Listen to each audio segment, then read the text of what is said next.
Hello folks, my name is Kneale Brown and I am the Luxury Spirits Trainer here for Africa and Eastern, and welcome to Path Bar School.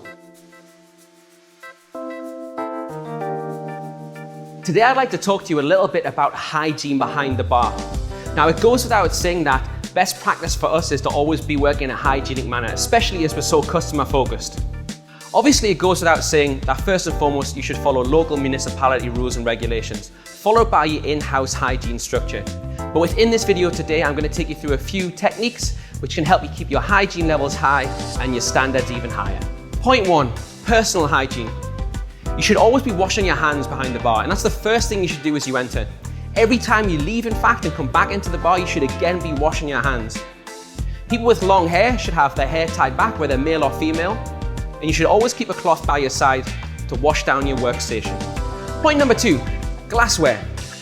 The rule of thumb would be that the top third of the glass is always the customer's and the bottom 2/3 of the glass is yours. So when handling glassware, always pick it up from the bottom and never, ever, ever put your fingers inside the glass. Point number 3 concerns anything that might go close to a customer's mouth.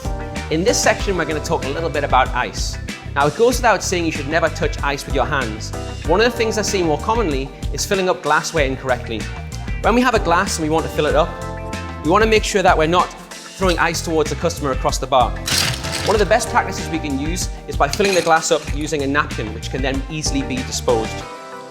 Once you're finished with an ice scoop, it should never ever go back in the well. This is part of our cross-contamination elimination techniques.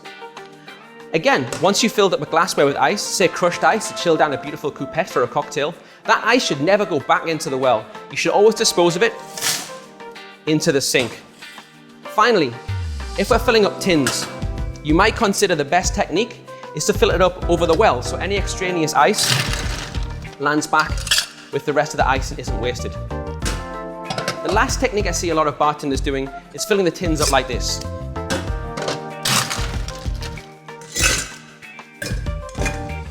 Your hand has already touched the tin.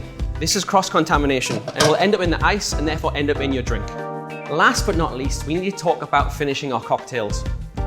When using spoons, to make sure all ingredients are integrated, we should never put them into an ice well. We should always put them back separately.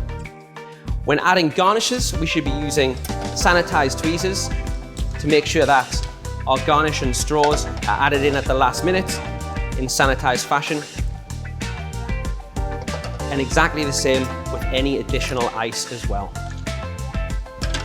Thank you very much, folks. I've been Kneale Brown at Path Bar School. Stay clean.